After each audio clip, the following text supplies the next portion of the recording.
Here's the challenge. Today, the average full-time working woman earns just 77 cents for every dollar a man earns. For African-American women, Latinas, it's even less. And in 2014, that's an embarrassment. It is wrong. I wanted to talk to Kevin O'Leary about this because I heard him had some very interesting things to say. He is, of course, Mr. Wonderful. You see him on the Shark Tank. Kevin, thanks for joining us this morning. Great to be here. Thank you. When you heard the president say that, what was your thought? You know, I look at it this way. In every politician's briefcase of agenda items, and they can only spend so much time, and I speak now for both sides. I'm agnostic to party at this point when I say whatever we're doing now isn't working. So when we come up with a new policy or regulation, the only question we need to answer, does it create an incremental job anywhere in America?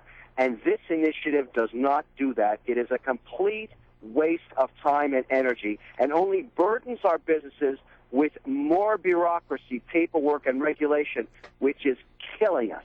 It's killing us, and it's evident in the numbers. It's so bad an idea that we really have to stop and ask ourselves, why? Why are we doing this to ourselves? Why? Well, do you have any theories about why? Well, I think the problem is it's very populist and easy to make a statement like this and make it sound like it's important. I am not against women making more money than men. I just want the market to decide. I want to deregulate small business so we can start creating jobs. I want our economy to grow at more than 3%. I don't want unemployment to be higher than 5%. These are measurable goals that every politician on both sides has to answer to, because whatever we've been doing for the last decade is not working. We are falling behind. Every country outside of North America is growing faster in markets that matter, the Asian, the Indian, the Brazilian. Why do we need to be competitive? It's a global market. Every time we put another policy in place that makes it harder for a business to employ somebody, we are shooting ourselves in the foot. It's a huge mistake. Same for this whole debate on minimum wage. Let the market decide what people are worth. Let's set them free. Set business free. Let it do what it's done for 200 years in America very successfully. We are really, really offside with this idea. Kevin O'Leary, let me ask you about another provision that's part of this Equal Pay Act that the Senate's going to debate today, and that is making it so that employers cannot tell their employees that they're not allowed to discuss their salaries. They, a lot of employers say that, listen, this is confidential. What I'm paying you, it's between you and me, and you're not to share this information. And you set that as a rule, and there can be repercussions if they break that rule. The government now wants to keep you from doing that as a business owner. You got to let your employees all compare paychecks and decide amongst themselves who's making more and who's making less. Why is that a bad idea? Okay. Let's ask ourselves the question again. The only question that matters in America today. How does this policy help us create one new job in America? Why are we spinning our wheels, wasting our time, adding more paperwork and bureaucracy? What does this have to do with job creation? Why are we so offside? Well, I send a really important message. Remember, the government works for me and you because we pay the taxes. What are we talking about here? How does this create a job in America? Well, I think it creates a job for an elected official with a D after their name. Reelected, that's right. This is really about politics. It has nothing to do with work. It has nothing to do with employment. That's the problem. I think everybody in America is starting to get very worried about the fact we can't get this economy kick-started back.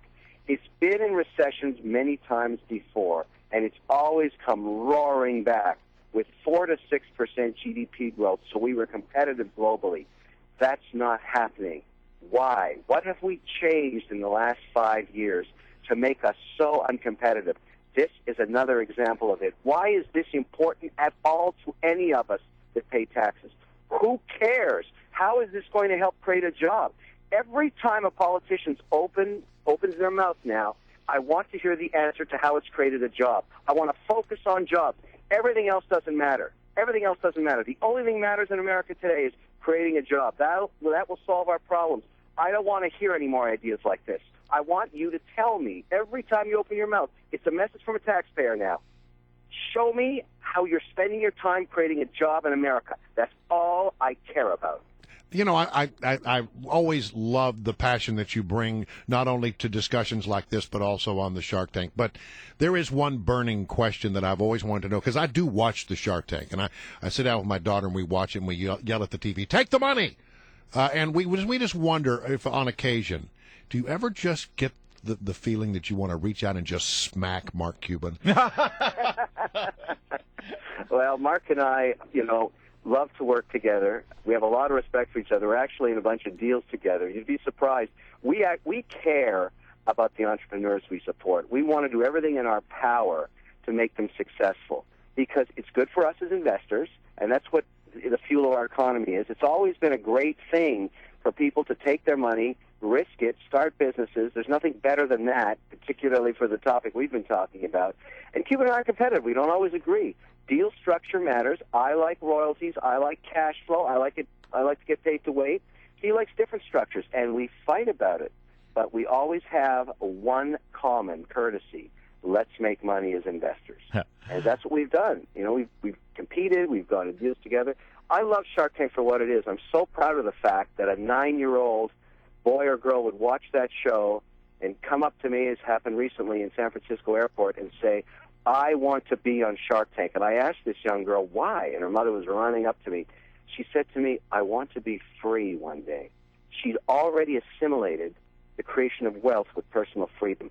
That is the essence of what makes America great. All right. There. Kevin O'Leary, let me tell you something. There's a lot of people driving on the Beltway right now coming into Washington, and they are doing the fist pump in the air. They're jazzed. They love ready. that. Yeah. And by the way, if you like this common sense and this passion you're hearing from Kevin O'Leary, get his book. He's got a brand new book. It's called Cold Hard Truth on Men, Women, and Money. He's Mr. Wonderful on Shark Tank. Kevin He's O'Leary, Mr. Wonderful. thanks for joining us, as always.